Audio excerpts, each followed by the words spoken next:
you're in a vigorous campaign running for mayor of the city of Huntsville, and you have these particular concerns that you've articulated well. As mayor, what would be a 3 or 5 point agenda? Why are you running for mayor? Well, I'm running for mayor because I care about Huntsville. Care a lot about Huntsville. When I got out of the Army and moved back from overseas after 3 years of active duty overseas, 4 years active duty, waving our flag for real and working for the American people and our future, I came back to a neighborhood that had deteriorated. It was a slum.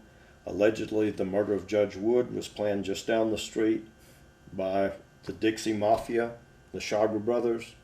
I bought them out.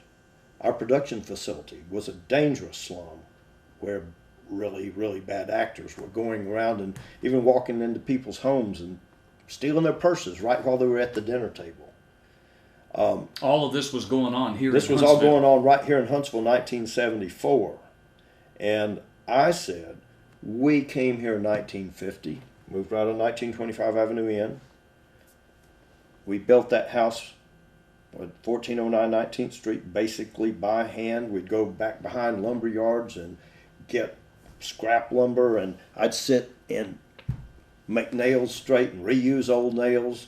And my dad bought his first power tool to use it. 1951, we went to Sears store in North Houston, North Main. He bought the power. First thing he did, never used a power tool before in his life. He sliced his finger with it, So I said, we built in this town, and I was raised on Sam Houston's homestead, and we're not going to flee. We had a little girl that was born in Italy when I was in the Army. And I said, this neighborhood may be unsafe, but George H. Russell ain't going to allow it to stay unsafe. There were houses were rotted down. I bought a whorehouse, an active whorehouse that was half rotted down. 1509 19th Street, 1239, Dixie Mafia headquarters. This was a dangerous place. Did I get any help from the police? No. Did I get any help from who? Me. And I decided the only way I can control crime in my neighborhood is by it. That's what I did, hence Russellville. How can I keep out ugliness across from Sam Houston's home? Number one, look at that gazebo over there. When I got out of the Army in 1974, I had 1 month's vacation time. I think it was about $500. Lived on it for like 3 months.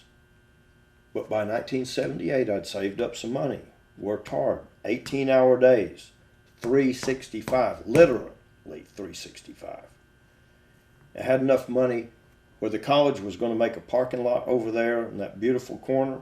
And I said, look, if you won't make a parking lot over there, I'll build you a gazebo for the centennial in 1879. Did it. $50,000 in 1978 when we built that gazebo. That was a lot of money. That's an expensively built gazebo. Of course, it had stained glass windows and a lot of stuff that vandals have knocked out. But the point is if you have been fortunate enough to make some money, why do you need to squander it all on yourself? There are a lot of people who have made a lot of money, and it's always, well, I'm going to pass it to my children. What do you want to accomplish? What's on your agenda items to accomplish as mayor? Well, if the citizens elect you in? There's a whole lot, and I have white papers, and I have a platform, and it's just part of my platform, and it goes on and on and on. So if you'll go to, I think it's George Russell for Mayor, russellformayor.org, you can click on to all sorts of cool stuff. Yeah, there it is, russellformayor.org. russellformayor.org. Right. And that should be. But basically, what I would like to see 5 years from now, I would like to see sidewalks to every school. I've been fighting for that for 40 years. They're not there yet. The sidewalks on 19th Street, you want to guess who paid for them? 100%. You think the taxpayers paid for them? Okay, so the sidewalks that are here on 19th Street were not installed by the city? No. George Russell. And was the city unhappy? Yes, because they're stamped brick and they're real brick and they're historic looking. Oh no, they have to be white, bright, ugly concrete. Well, I want a city that reflects what Huntsville was before the Civil War. And I'm not talking going back to slavery days. I'm talking about Huntsville being a cultural and educational and political center of the state of Texas. The first law degree in the state of Texas was granted right there on the hill in the Austin College building in 1850, I think 1851. Greek architecture was taught right here. This was the center of education of the entire state. It was a political center. It was a cultural center. This was the Athens of Texas. In 1950, when we moved here, beautiful, beautiful mansions, huge, wonderful trees. It was one of the most beautiful towns, I think, in the South. And because of the mentality up there at City Hall, for decade after decade, in their minds, a Walmart parking lot or a Target parking lot or a trailer park meant growth and progress. Temporarily, yes, it might mean it. But I'm in it for the long term. I want my great-grandchildren and your great-grandchildren to come to Huntsville and say, my goodness, what a beautiful place. What a wonderful place. Sidewalks everywhere where we can walk. You know, over a period of about 30 years, we purchased every historic building. I think there are 13 or 14 of them on University Avenue. My vision was to connect the college to the downtown with a walking street. I would like University Avenue between 14th Street and I think it's 16th or 17th to be a place where people can go and congregate. There can be sidewalk cafes. Children can run up and down. Kids can ride their little tricycles all around on the street. There can be street dances. The students can congregate.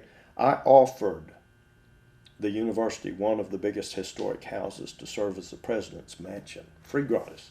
Hello, I'll deed it to you. I will help furnish it.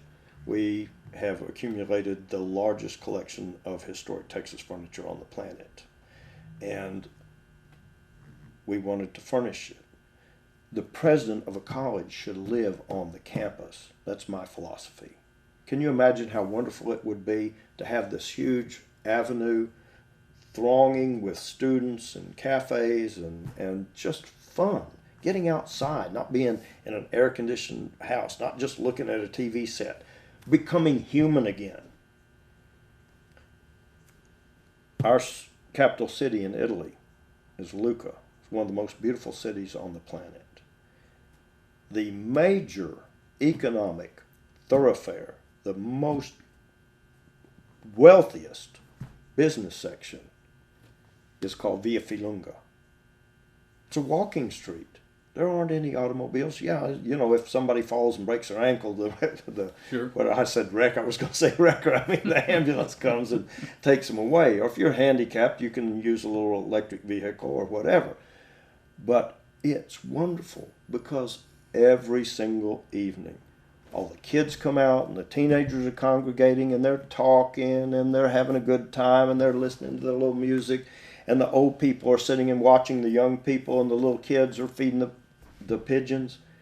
You know, it is a human place. Huntsville can be a human town. So you want to see an active community with people Yes. out and about. Absolutely. This downtown square, especially.